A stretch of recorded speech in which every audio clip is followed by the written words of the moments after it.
One day in 1885, the 23-year-old Henry Ford got his first look at the gas-powered engine, and it was instant love. Ford had apprenticed as a machinist and had worked on every conceivable device, but nothing could compare to his fascination with this new type of engine, one that created its own power. He envisioned a whole new kind of horseless carriage that would revolutionize transportation. He made it his life's task to be the pioneer in developing such an automobile.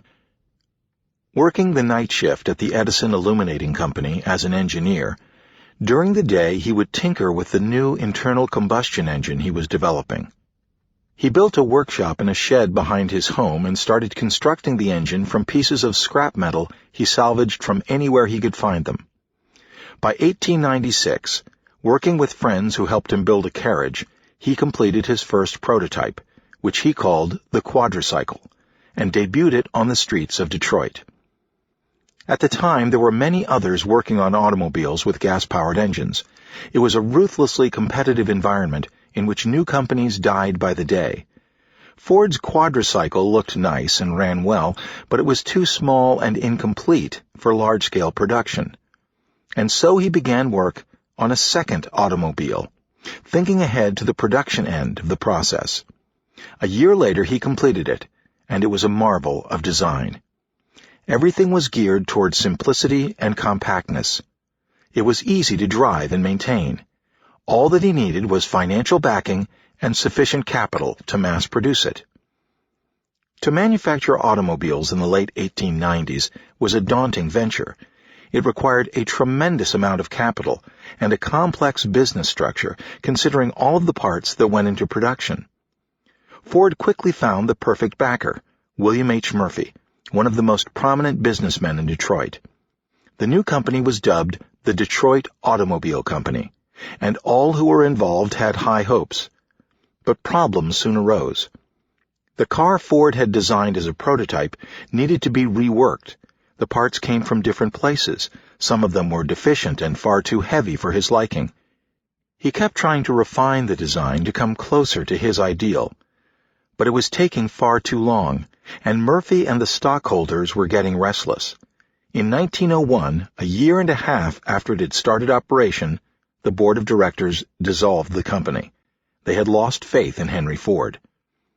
In analyzing this failure, Ford came to the conclusion that he had been trying to make his automobile serve too many consumer needs. He would try a second time, starting out with a lightweight and smaller vehicle.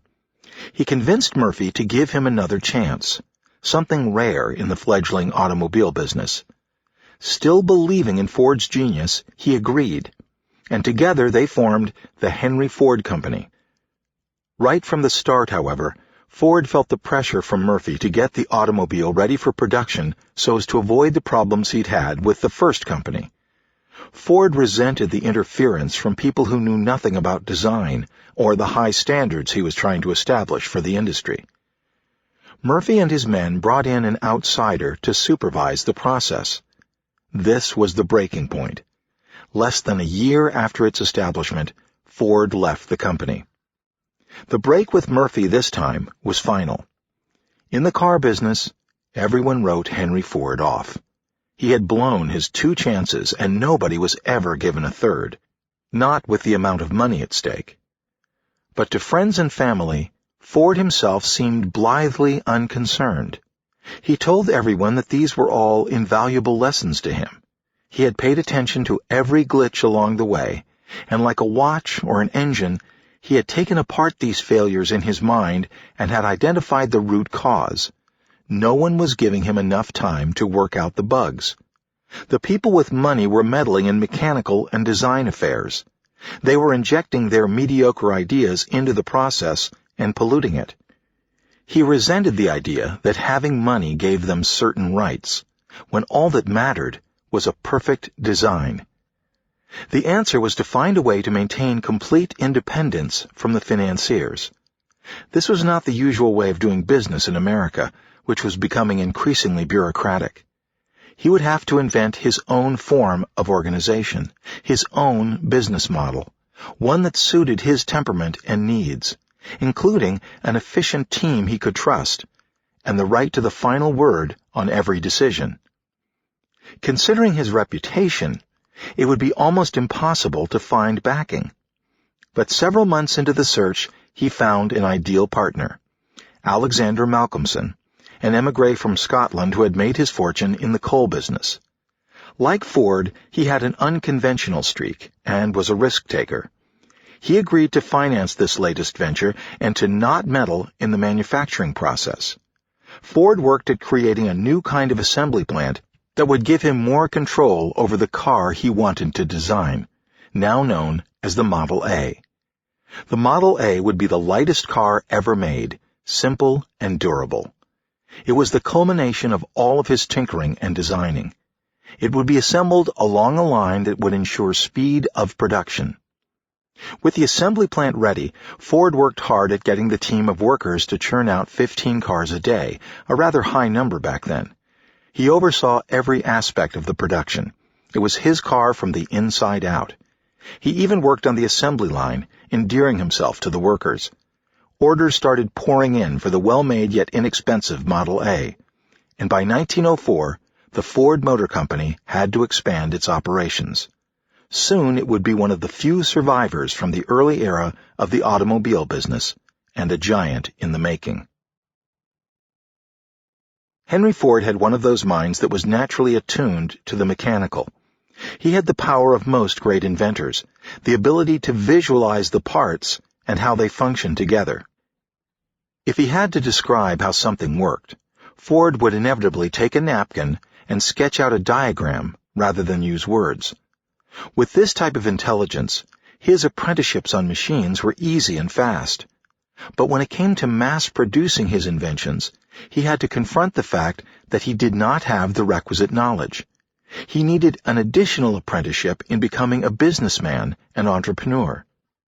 Fortunately, working on machines had developed in him a kind of practical intelligence, patience, and way of solving problems that could be applied to anything. When a machine malfunctions, you do not take it personally or grow despondent. It is, in fact, a blessing in disguise. Such malfunctions generally show you inherent flaws and means of improvement. You simply keep tinkering until you get it right. The same should apply to an entrepreneurial venture. Mistakes and failures are precisely your means of education. They tell you about your own inadequacies. It is hard to find out such things from people, as they are often political with their praise and criticisms. Your failures also permit you to see the flaws of your ideas, which are only revealed in the execution of them. You learn what your audience really wants, the discrepancy between your ideas and how they affect the public. Pay close attention to the structure of your group, how your team is organized, the degree of independence you have from the source of capital. These are design elements as well, and such management issues are often hidden sources of problems. Think of it this way. There are two kinds of failure. The first comes from never trying out your ideas because you are afraid, or because you are waiting for the perfect time. This kind of failure you can never learn from, and such timidity will destroy you. The second kind comes from a bold and venturesome spirit. If you fail in this way, the hit that you take to your reputation is greatly outweighed by what you learn. Repeated failure will toughen your spirit and show you with absolute clarity how things must be done. In fact, it is a curse to have everything go right on your first attempt. You will fail to question the element of luck, making you think that you have the golden touch. When you do inevitably fail, it will confuse and demoralize you past the point of learning. In any case, to apprentice as an entrepreneur, you must act on your ideas as early as possible, exposing them to the public, a part of you even hoping that you'll fail. You have everything to gain.